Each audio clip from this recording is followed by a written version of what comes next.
trailing off at the end, actually, of this new album called Abbey Road, which is where they record all their stuff in a studio in Abbey Road, you see, just north of London. And I went along there with my tape recorder, and I opened the door, and I say, well, at the moment, what are you devoting energy to, Johnny? At the moment, I'm devoting most of my energy to the Beatles LP, forthcoming. Have you decided a title for it? Yeah. Yes, Abbey Road, it is called. Is it? Abbey Road, that's Beatles. Paul, first of all, congratulations on another super LP from the Beatles. I personally like it better than the last one that we did, You do? the double album, yeah. So I like the songs a bit better. I think it's more of an LP. It's very good. What were your own favourite numbers? Which were you particularly satisfied yourself on this LP? Which ones stand out? Well, I like Come Together. That's a great one, which is John's one. Yeah. I like Something, George writes. I think it's, for me, I think it's the best he's written.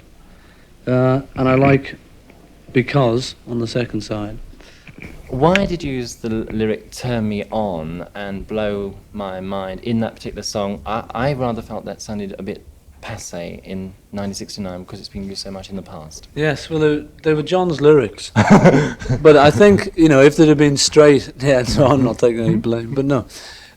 If they'd have been used just straight, if it had been "You turn me on, you blow my mind," okay, that would have been passé. But to say that because the world is round, it turns me on, it's great. You know? Yes, it's I like, see. well, it's not fantastic, but it's No. as good as That's good enough for me, you know. Yeah. And because the wind is high, it blows my mind. Yeah. You know, it's much better than "You blow my mind, baby, honey bunch." I like all the others, you know. I think there's not a bad track on it, but my favourites are those ones, and then the long one, Oh yeah. the whole of the long one, Yeah. the whole of the end bit. I think that works good. I think a lot of people might be surprised that you sort of dared to take Golden Slumbers, the well-known lullaby, and give it a new variation. I enjoyed it very much, but what made you decide to do that? Because the Beatles have never done that before, have they? No. Taken another tune or lyrics? No. Well, I'll tell you, I was just playing the piano in Liverpool, my dad's house, and my sister Ruth's piano book, she was learning piano, and you know those sort of, do you ken John Peel? Yeah. And Golden Slumbers and your old Yes, favourites, all, yeah. was up on the thing, you know, this stand, you know, there's a little book with all those words in it and stuff. So I was just flicking through it and I came to Golden Slumbers, you know. So I just started, because I can't read music, so I didn't know the tune. I can't remember the old tune, you know. So I started just playing my tune to it. And then I liked the words, so I just kept that, you know, and then it fitted with another bit of song I had, which is the verse in between it, so I just made that into a song. It just happened because I was reading their book. And what about the reference to the Queen? What made you put that on the LP? That's caused a lot of surprises. Very nice, but it was, you know, a lot of people didn't know it was there. I saw your column in the daily newspaper. I wish I could have got a hold of you. That was just, I don't know, you know, I was in Scotland and I was just writing this little tune. You know, I can never tell, like, how tunes come out. I just wrote it as a joke, you know. I wrote this tune and it happened to start off, Her Majesty's a pretty nice girl. She doesn't have a lot to say. So I just wrote those little, you know, I wrote a few more lines with it. And just as a little sort of joke tune, you know. Her Majesty, I thought of it as the Queen, you know, just because I'd think of that as Her Majesty. Well, it was around about the time the royal family was on telly too. Yes. You know, that big film about them. You know, I mean, you could refer, like they refer to a girl as... you know, lady or girl or, you know, like Lady Madonna or just some sort of name, you know, to call a girl. It could be that too, you know, like Her Majesty, you know, worshipping your girlfriend or your wife. Yes, I see. So it's not to be taken too seriously. Not really, you know, you can if you like. Yeah. I don't. Yes. What about the image of the Beatles? Now, there's no doubt that the older generation who've been very for you, a lot of them have sort of started saying things like, oh, they're not like they used to be, what are they doing? You know, all this hair and they're not It's so true, you know. snappily dressed. Does this disturb you? No. That you might lose some of your old... See, the thing is, you grow up, you know, everyone grows up, and it is always a great pity to see a baby turn into an adult. Because it's always nicer when they're a baby and they go goo-goo and they do everything you want, you know, it's lovely. And in a certain period in our career, we did, you know, we were sort of particularly nice. You know, we had like a very all-round appeal. It wasn't put on, you know, we were more like that, you know. But as we've grown up, you become more individual. And so, like, for instance, if you don't want a press interview, you know, like these days we don't have to say yes. We're more true to ourselves these days. And it obviously doesn't please some people, but I think you find like a lot of other people like us for it. You know, I tell you what happened. Once in the old days, we used to wear leather jackets. We used to wear leather suits a lot. And we changed. Brian said, look, lads, smarten up a bit, you know, get yourselves suits. So we got suits and ties and stuff, and we went on like that. We gained a whole new audience and lost all the people who wanted us in leather. Oh, I see. See, so this is happening again, you know. I think it always will happen that, where we'll lose all the people who wanted us to be just 4 nice, clean-cut lads, and who didn't want us to grow beards.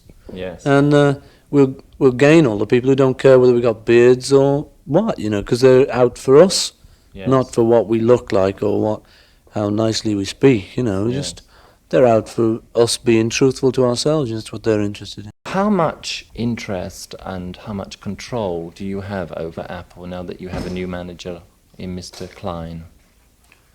Are you like the a 4 of us businessman? have. No, I don't like doing the business No, bit no. that much, but you can't avoid it. See, the thing is, like, we were once a band, just a band, but then because we were successful, you can't help it being successful. You know, money comes in. You know, you can't help that again. When money comes in, income tax has to be paid. So you can't really help just turning into a businessman because someone says to you, you know, well, where's your income tax, mate? And you say, well, I better get on to someone, you know, I hope I've got a bit to pay you and stuff. So you've got to get all that together, you know. So it's just force of circumstance, you know, you can't help it.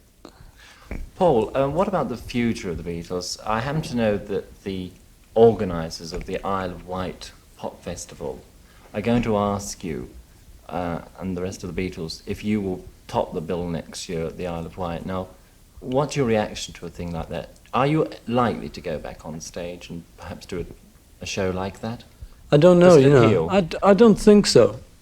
For me, you see, what happened was when we played the Cavern, when we played the really early days, we really enjoyed performing, you know, and that was the fun, was to perform. But since then, our things got more into records and songwriting, mainly because if you start to perform, after, say, the Cavern, you start to perform at, like, Peterborough Empire, Glasgow Empire, Liverpool Empire, you get an act. And, like, we never used to really vary the act. Occasionally we put a new song in. But you get very stereotyped, you know, and we just got an act. I mean, once you knew the act, there wasn't really much more fun in it, you know, except if anything went wrong or anything went particularly right, you know, but it was normally just, here we go again. So for us, we've done all that you can do in performing. We can get bigger audiences, we can get bigger in quantity, but in quality of performance, it's difficult. You know, I personally, if we were going to do anything, prefer to just go right back to a small club. You would? Just have 50 people in and sing to them, you know, and have a bit of a sing-song. I'd get more fun from that. You would. And what about John? He seems to be John wanting loves to it, go yeah. back and perform. Isn't this Sure. going to cause a sort of division in the group? No, no. I mean, No, the thing is, John wants to do that, you know, and I think it's great, you know. I mean, see, I've just said I don't particularly like the idea of playing to those many people, but I'd hate to stop him doing it. Yes. I mean, he loves it. He did this Toronto thing and had a really great time. So I'd be the last person to say, well, you know, don't do it because you've got to just do it with the Beatles or stuff. I think it's a great idea anyway. You know? what do you do about decisions like that? Do you have meetings still and talk things over, or do you just go your separate ways and get together when it comes around to recording? Yeah, are the Beatles we're still as much in contact with each other as they were? We're not as much in contact with each other as we were when we were on the road every day, in the same van, in the same car, same dressing room. Obviously, we're not in that kind of contact. But I think Abbey Road shows that we're in contact. It's not as though it's like a made-up album. We're playing all the way through it, and we play together. So, I mean, we're in contact. We have plenty of meetings. In fact, I've got one any second now, David. We used to get together once a year and say, OK, we'll go to Japan, New York, so-and-so this year, because we all fancy it. We've never been before. So, these days, because we aren't performing, we don't have to do that. But we do get together and say, we'll do an album then, we'll do an album then, and we'll do an album then. because that's mainly what we do. What about another Beatles picture? We've done a film which is like very different from anything we've done. Actually, we haven't done it. The film was made around about the time we were making Get Back. They did a film here in Apple, out in Twickenham, all over the place, and it's like a documentary. You know, it's like a film, say, of a painter, and he comes in and sets up a canvas, puts one brush mark on, then eventually you see him finish the painting, and it's all that he goes through to get to the painting. Well, with us, it's just somebody walk in, twang G and C and say, this is how the song goes, and then eventually you see us finish the record. It's the stages. It's a good film. It's interesting, you know. Yes. What do you feel is left for you to do? What are the Beatles going to be doing when they're 40? Do you think you'll be I've no idea, retired? you know. I don't know, you know, I've never known. I didn't know that when we were playing at the Cavern that we'd be on the Royal Variety performance. And after that, all the papers said, well, what's left for them, you know? So then we went to America. They said, what's left for them then, you know? Then we got into making better albums and stuff, you know. I mean, I just don't know what's going to happen. It'll be all right, though. I don't see how we can retire. You know, it's like Bridget Bardot and Greta Garbo and all. They try to retire. You can't, because you're always there. I started to tell him off about the Two Virgins cover, just because it shocked me as much as it shocked him, as much as it shocked anyone. And I just said, well, you know, you're going to get in trouble doing that. And he said, well, I don't mind. I'd rather do it and get into trouble if I get into trouble. He said, I don't even think I will. So I eventually came round to it. And I said, well, don't get yourself in trouble, son. Go ahead. I mean, I think it's a good thing now. Silly of me to try and protect John. He knows what's going on. From yourself, when we've been so used to Lennon McCartney compositions, and of course, you know, people have been commenting this week about Something and Here Comes the Sun, which are your own compositions. How did this all happen? It's so unusual for you to contribute so much to an LP. Well, not really. By the Beatles. I mean, the last album we did had 4 songs of mine on, and you know, I thought they were all right. So, you know, I thought Something and Here Comes the Sun was okay, probably maybe a bit more commercial, but as songs, not much better than the songs on the last album. But I've been writing for a couple of years now, and there's been lots of songs I've written which I haven't actually got round to recording. So, you know, in my own mind, I don't see what the fuss is, because I've heard these songs before and I wrote them, you know, quite a while back. And it's really nice that people like the songs, but you don't look upon yourself as a late developer as regards songwriting then, because it's sort of kind of hit everyone that way, you know. You know, late, early, you know, what's late and what's early. But you hadn't really got the reputation No. yet. I mean, I wasn't Lennon or I wasn't McCartney, and you know, I was me. And the only reason I started to write songs was because I thought, well, if they can write them, I can write them. You know, because really, everybody can write songs if they want to. If they have a desire to, and if they have sort of some musical knowledge and background, and then it's by writing them, the same as writing books or writing articles or painting, the more you do it, the better, or the more you can understand how to do it. And I used to just write songs, I still do. I just write a song and it just comes out however it wants to. And some of them are catchy songs, like Here Comes the Sun, and some of them aren't, you know, but to me there's just songs and I just write them, and some will be considered as good by maybe the masses and some won't, but to me they're just songs, things that are there that have to be got out. What inspired Something, for example? Maybe Patty, probably. Really? I think I wrote it at the time when we were making the last double album, and it's just the first line, Something in the Way She Moved, which has been in millions of songs. It's not a special thing, but it just seemed quite apt. And I usually get like the first few lines of lyrics and melody both at once. And then I finish the melody usually first and then have to write the words. Like, there's another song I wrote when we were in India about 2 years, 18 months ago, and I wrote it straight away, and the first verse I wrote just said everything I wanted to say like that, and then now I need to write a couple more verses, and I find it much more difficult. But John gave me a handy tip once, which is once you start to write a song, try and finish it straight away while you're in the mood. And I've learned from experience, because you go back to it and then you're in a whole different state of mind and it's more difficult. Sometimes it's easier, but on the whole it's more difficult to come back to something. So I do now try and finish them straight away. This is the first time that one of your songs has been released as a Beatles single, isn't it? As an A-side, yeah. As an A-side. They blessed me with a couple of B-sides in the past, but this is the first time I've had an A-side. Big deal, eh? Yes. And Here Comes the Sun. That sounds a more obvious one. You must have been inspired by the sun, but where were you? The story behind that was, like Paul's song, You Never Give Me Your Money, I think, because whatever you're involved with rubs off and influences you. You Never Give Me Your Money was, I think, during all these business things that we had to go through to sort out the past.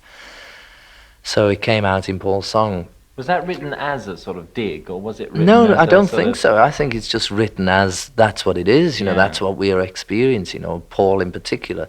But Here Comes the Sun was the same period. We had meetings and meetings and all this, bankers and, lawyers and all sorts of things and contracts and shares. And it was really awful because it's not the sort of thing we enjoy. And one day I didn't come into the office. I just it was like sagging off school. And I went to a friend's house in the country and it was just sunny and it was all just the release of the tension that had been building up on me, and it was just really nice sunny day, and I picked up the guitar, which was the first time I'd played the guitar for a couple of weeks because I'd been so busy, and the first thing that came out was that song. It just came, and I finished it later when I was on holiday in Sardinia. What was your own personal response to the Abbey Road album? How did you feel it comparing it with previous albums? I thought it was quite nice. On the whole, I think it's a pretty good album. What are your own personal favourites? Which ones that I you like, really do like? I like, my favourite one is, I think, Because. Oh, yes. And just because I like three-part harmony. We've never done something like that for years, I think, since a B-side.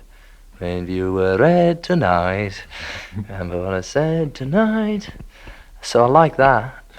I like, I don't know, I like lots of them. I like Never Give Me Your Money and Golden Slumbers and things. Yeah, that's beautiful. Paul always writes nice melodies. In fact, I don't know where he finds them half the time.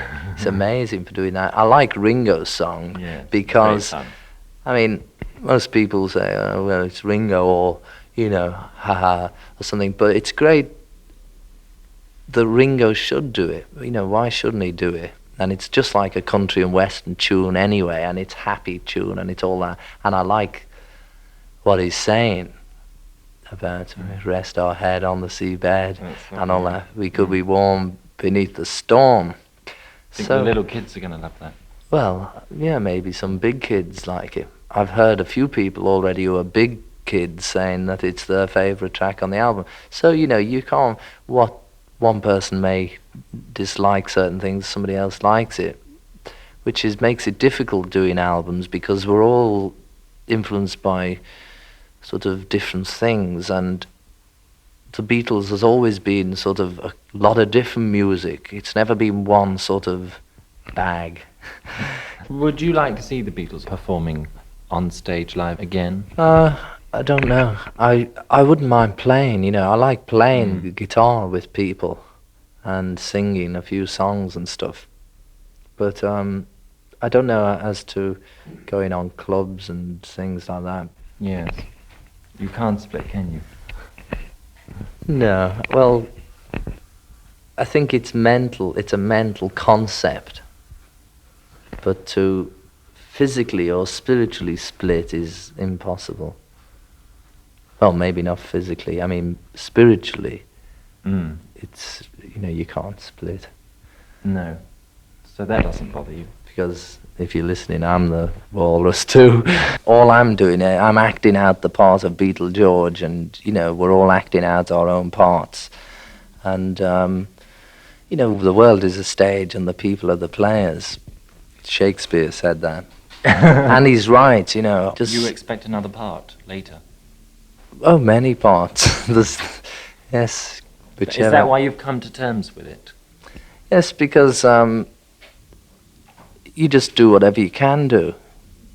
I mean, even if it's been a Beatle for the rest of my life, it's still only a temporary thing. And, I mean, really all we did was get born and live so many years, and labelled. And this is what happened. You know, I got born seemingly to become Beatle George. But it doesn't really matter who you are or what you are, because that's only a temporary sort of tag for a limited sort of period of years. Do you enjoy it now? It's the same as any job, you know. It's up and down, you know. Life is up and down all the time. And maybe for us it goes up higher, but it comes down lower. Relativity. So, you know, if we have a bad time, it's really bad. And if we have a good time, maybe it's really good. But it's only the same, you know. It's relativity. So it's the same law operates for everybody. Yes. But they only, you know, it's the same thing. Like, they see showbiz, that thing, and all they think of is, oh, all that money you've got, and you've got a big house and car and all that sort of thing. But the problems that come along with that, you know, are incredible. And I can tell you, everything material that we have, every £100 we've earned, we've got £100 worth of problems to balance it. Yes. It's very ironical in a way, because, you know, we've all got maybe a big house and a car and an office, but to actually get the money that you've earned is virtually impossible. It's like illegal to earn money. Well, not to earn it, it's illegal to keep the money you earn. How much are you seeing at the moment of the other Beatles? Well, George was on the session, for instance, in Karma, so and Ringo's away, and Paul's, I don't know what he's doing here. At the moment, I haven't a clue. When did you last see him? Before Toronto. When was it? I'll see him this week, actually. Yeah. Well, so, if you're listening, I'm coming round. What about the actual Beatle fans over there? How do they compare? Do they idolise you as much as they do in places where they really do? Oh, yeah. Canada's a strong Beatle hold. I mean, because of the Commonwealth Association, everything. Yeah. They hold us a bit special over there. So you've got a bit of power over there in a way as well, as influence. Well, I suppose so. Well, any power I have from the Beatle thing is an abstract power, you know. I mean, a lot of Beatle fans have written to me saying, what are you doing and that? And some of them write back later saying, oh, I understand what you're doing now, so, you know, good luck. So it's not like everything a Beatle says goes with every Beatle fan that ever was, you know. They grow up, they change.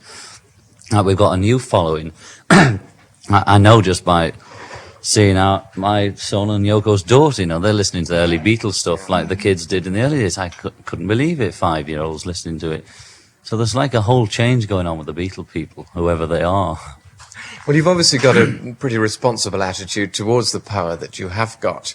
But does it worry you, or do you always feel that you know exactly what you want to do?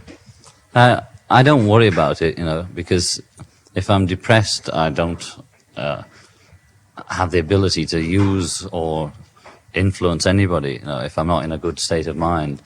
And when I'm in a good state of mind, I use whatever power I have carefully. What about live appearances? They're rarer and rarer, aren't they, really? What are your plans? I don't know.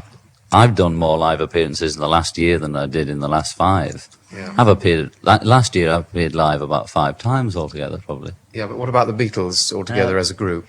Soon as they're ready, you know, we had half the Beatles on again at the Lyceum Ballroom. That was George and me, but we also had Delaney and Bonnie and millions of people. 17-piece band we had on. It was a great experience. It should be like that, you know.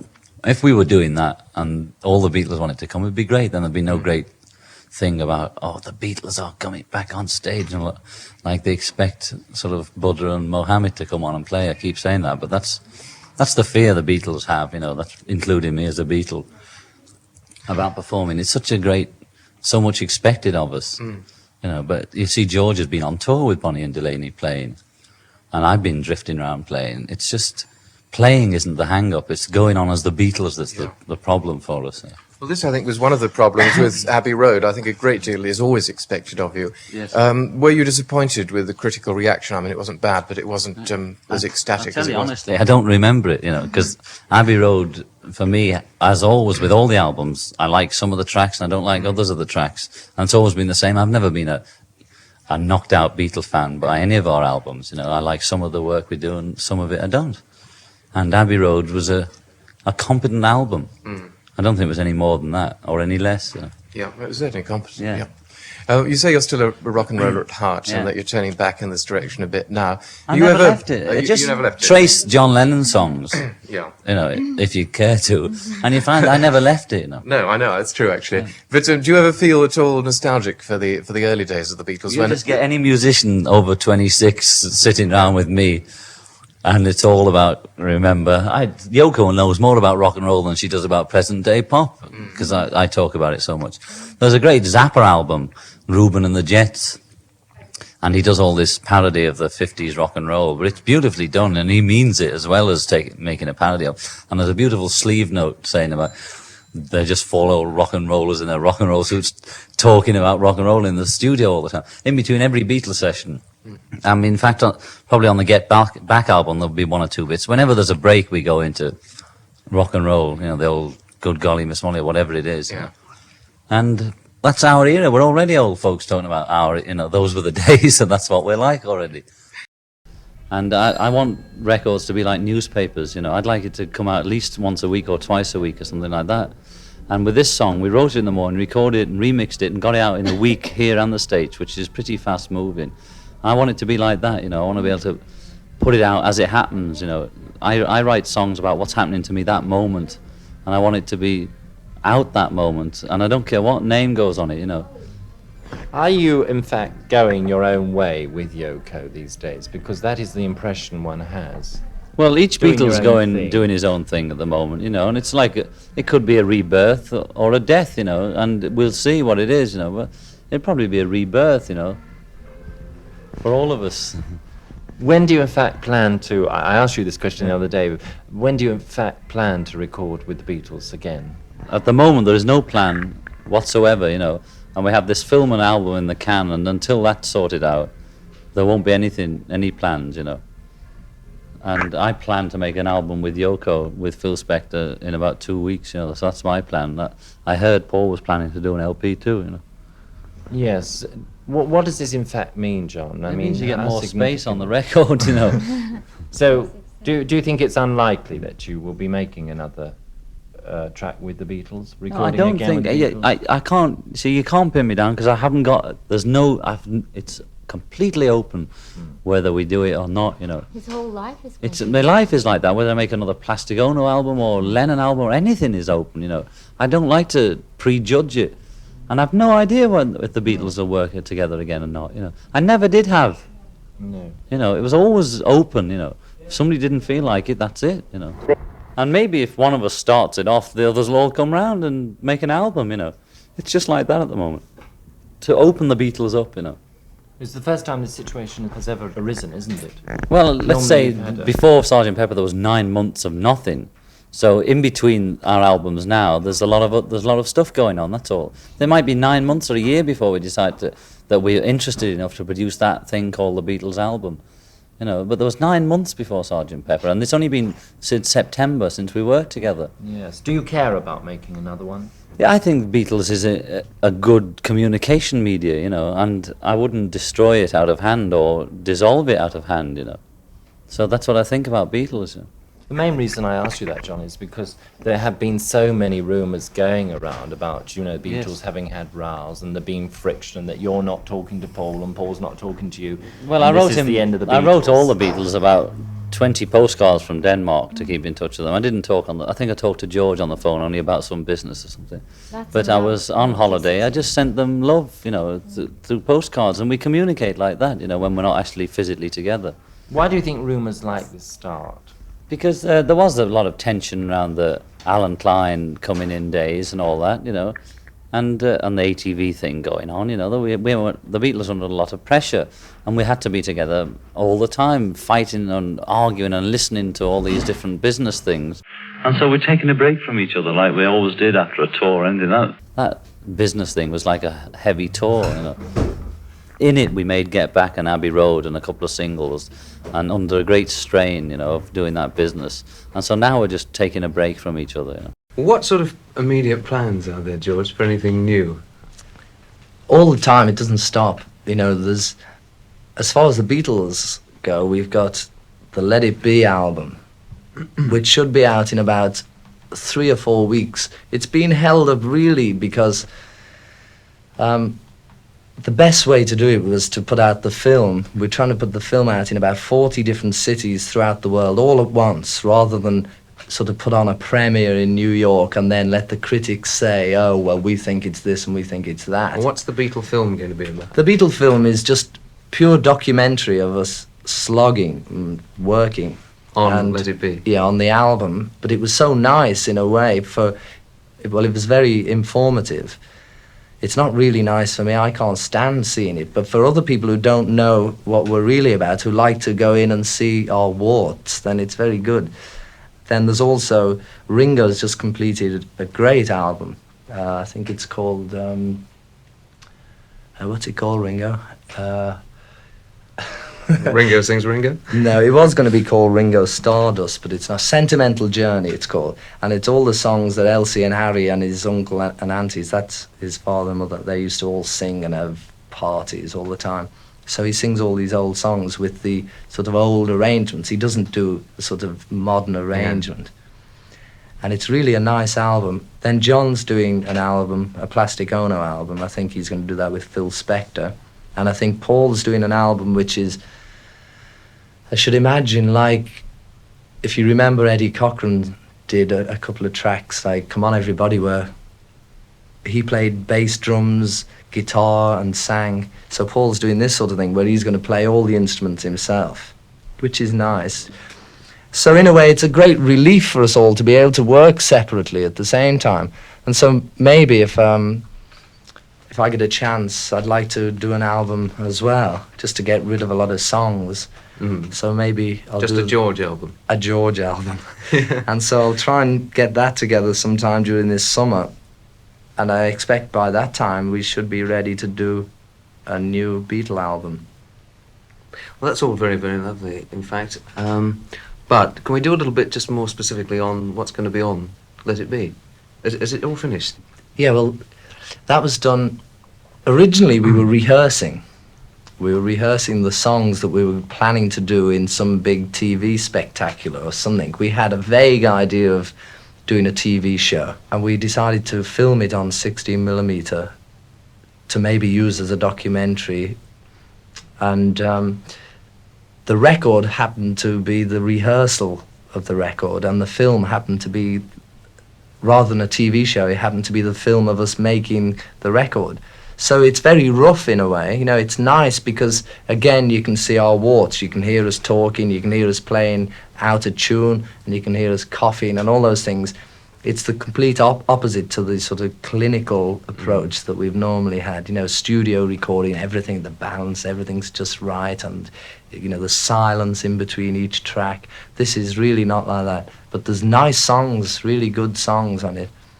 Let It Be, of course, and Don't Let Me Down. I think they're the two that you people will have heard of. Are there any more George Harrison somethings or?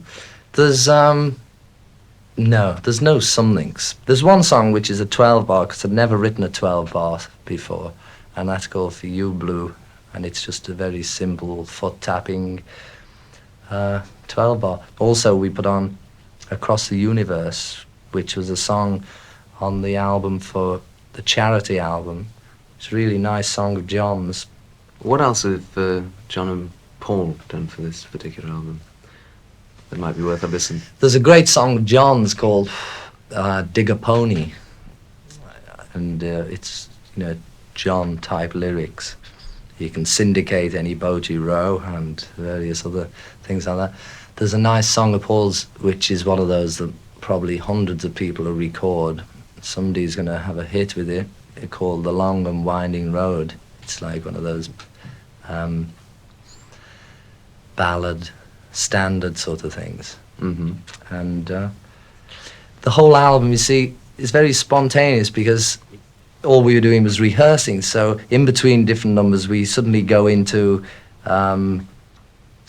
Fats Domino tunes, or, you know, old Rock Around the Clock and type things, you know, whatever, however we felt at the time. So there's little bits and pieces, like there's a song called Can You Dig It, which is just really made up on the spot, with John shouting, John being John, again shouting about the various things.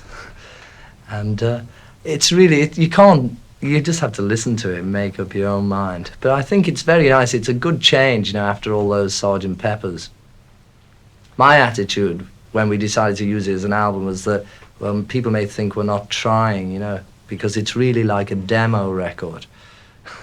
But on the other hand, it's worth so much more than those other records, because you can actually get to know us a bit more. You know, it's a bit more human than the average studio recording. What he thinks of John Lennon's activities. I think he's very brave and very strong. And he's doing a good job, you know. But where he's trying to make it for the world, you know, I'm trying to make it at home. Do you approve of everything he does? Yes.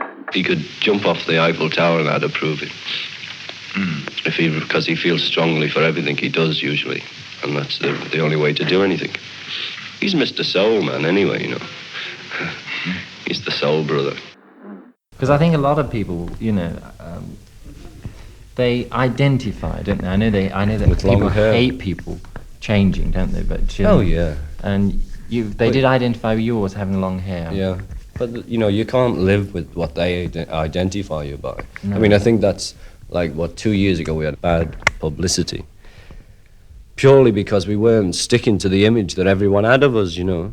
And it took them a while to get used to the change, you know, because they suddenly had to realise that we weren't four happy little mop tops leaping about for you, you know, doing whatever you wanted. We were doing what we wanted a bit more, and it really worried a lot of people.